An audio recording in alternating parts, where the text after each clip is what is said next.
Bonjour à tous et bienvenue à Catch Club. On se retrouve pour les résultats de SmackDown du 15 novembre 2019.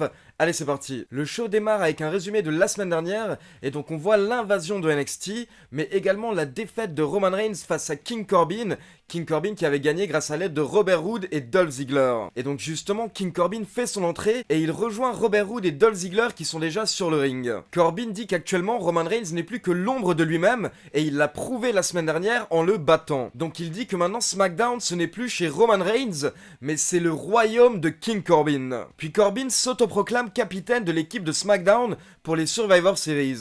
Et à ce moment-là, il dit que Ali et Shorty G sont les points faibles de l'équipe, mais ils vont régler ça ce soir. Car pour info, ce soir, on a le droit à un match entre Ali et Shorty G et Robert Roode et Dolph Ziggler. Et si Roode et Ziggler remportent le match, ils prennent les places de Ali et Shorty G dans la team SmackDown lors des Survivor Series. Mais Corbin précise que Roman Reigns et lui sont dans la même équipe, donc il faut tout de même qu'il y ait une bonne entente entre les catcheurs. Donc justement, il invite Roman Reigns à les rejoindre. Et à ce moment-là, encore une fois, comme la semaine dernière, on a le droit à un petit gag. Donc en fait, on a le thème de Roman Reigns qui se lance, mais on a des petits chiots qui aboient en rythme avec la musique. Et là, d'un coup, il y a quelqu'un qui fait son entrée, mais ce n'est pas Roman Reigns, c'est une mascotte en forme de chien. Donc encore une fois, c'est King Corbin qui se moque du Big Dog, mais c'était pas super drôle. Et donc on passe justement à ce premier match par équipe de la soirée entre Shorty G et Mustafa Catch Club contre Robert Roode et Dolph Ziggler. Baron Corbin était au bord du ring et au bout d'un moment Roman Reigns a fait son entrée et il a empêché Baron Corbin d'intervenir pendant le match, ce qui fait que Shorty G et Ali ont remporté le match. Puis on a le droit à un nouvel épisode de la Firefly Funhouse et donc on a le nouveau champion universel Bray Wyatt qui est présent et Bray Wyatt nous fait un petit tour de magie car il a la ceinture universelle rouge, mais d'un coup en fait il la transforme et donc on a le droit à une nouvelle version du titre universel qui est dorénavant bleu pour représenter le show SmackDown. Puis Bray Wyatt dit que ce soir on aura le droit à son show préféré, Miss TV, avec comme invité Daniel Bryan. Et donc Bray précise qu'il regardera le show et il sous-entend que The Fiend regardera également. Ensuite on retrouve Robert Roode et Dolph Ziggler avec King Corbin en coulisses et Roode et Ziggler se plaignent du fait qu'ils ne font pas partie de la team SmackDown, mais Baron Corbin dit qu'il va régler tout ça. Puis on a le droit à l'entrée de Braun Strowman qui rejoint Drew Gulak et la B-Team Curtis Axel et Bo Dallas dans le ring. Et en fait Drew Gulak essaye d'expliquer pourquoi est-ce qu'il devrait remplacer Braun Strowman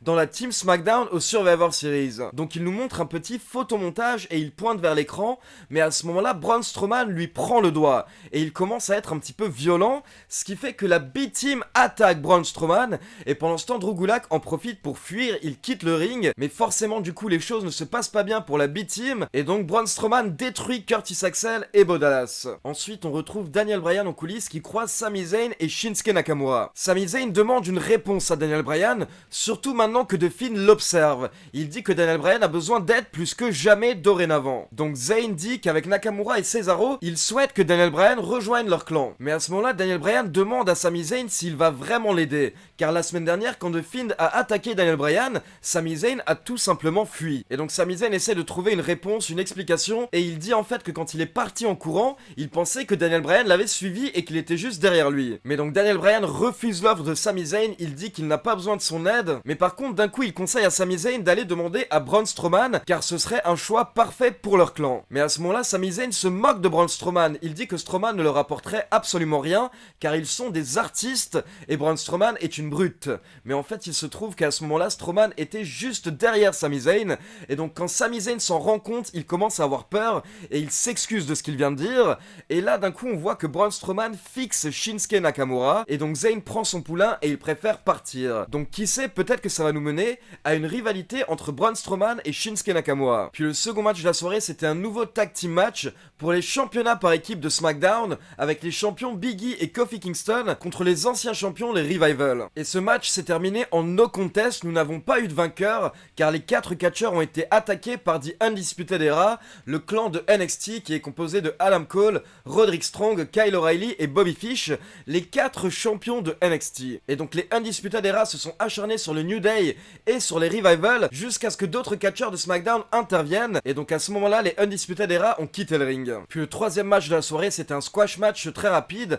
Encore une fois un match par équipe avec les Heavy Machinery, Otis et Tucker contre 2 catcheurs locaux Kevin Tibbs et Kip Stevens. Donc forcément ça a été un match très rapide d'environ 2 minutes et ce sont les Heavy Machinery qui ont remporté le match avec le Compactor. Puis on retrouve Kayla Braxton en coulisses pour une petite interview avec Bayley et Sasha Banks. Et donc Kayla Braxton parle de l'attaque de Bayley sur Shayna Baszler lors de NXT, car il faut savoir qu'à la fin du show de NXT ce mercredi dernier, Bayley a débarqué avec une chaise et elle a frappé la championne NXT Shayna Baszler. Et donc Bayley répond qu'à partir de maintenant, Shayna Baszler et Becky Lynch vont la prendre au sérieux. Puis elle ajoute que ce soir, elle va détruire les rêves de Nikki Cross. Car pour info, lors du prochain match, Bayley affronte Nikki Cross et si Nikki Cross remporte le match, elle intégrera l'équipe de SmackDown pour les Survivor Series. Mais encore une fois, on a eu le droit à un nouveau no contest dans ce match. On n'a pas eu de vainqueur car très rapidement, environ au bout d'une minute, Shayna Baszler a débarqué autour du ring. Et donc à ce moment-là, Bayley a essayé de partir pour éviter la confrontation, mais d'un coup derrière elle, il y avait 4 catcheuses de NXT. On avait Rhea Ripley, Mia Yim, Tegan Nox et Dakota Kai. Et donc les 5 catcheuses allaient attaquer Bayley, mais à ce moment-là, plusieurs catcheuses de SmackDown sont intervenues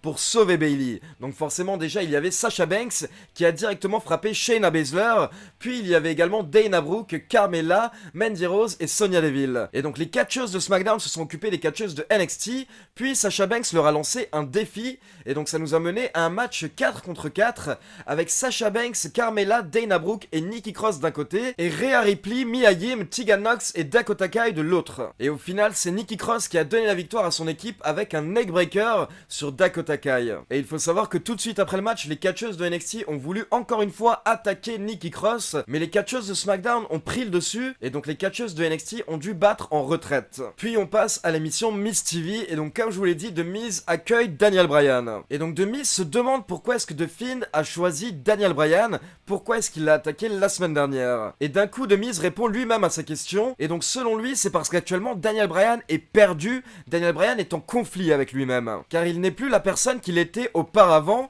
et qu'actuellement on ne sait plus s'il est l'ancien Daniel Bryan ou s'il est le nouveau Daniel Bryan qui souhaite sauver la planète. Selon The Miz, The Fiend pense que c'est la fin pour Daniel Bryan et donc The Fiend veut être celui qui va mettre fin à la carrière de Daniel Bryan. Et donc à la base en fait Bryan refusait de répondre aux questions du Miz et d'un coup il a commencé à parler et il dit que s'il est silencieux depuis quelques minutes c'est tout simplement parce qu'il ne veut pas être là, parce que Miz TV c'est pourri. Puis Bryan dit que The Miz a raison. Peut-être que Daniel Bryan n'est plus à la mode, et clairement il n'est plus la même personne qu'il y a 10 ans. Mais par contre il dit qu'il reste toujours une chose, la passion. Il a la même passion. Et donc The Miz a essayé de répondre, mais à ce moment-là Daniel Bryan l'a coupé, il a commencé à s'énerver et à gueuler. Et donc Bryan dit à The Miz de se taire, et il dit que lui et les fans ne peuvent pas comprendre ce que c'est que d'être passionné et d'être mentalement instable en même temps. Bryan dit qu'il a tué le Yes Movement alors qu'il aurait pu en profiter durant toute sa carrière. Et d'ailleurs c'est sûrement ce que The Miz aurait fait, mais The Miz ne peut pas comprendre car il n'est pas mentalement instable. Mais The Fiend le comprend car The Fiend est également instable. Bryan dit qu'on ne sait pas si c'est le Fiend qui contrôle Bray Wyatt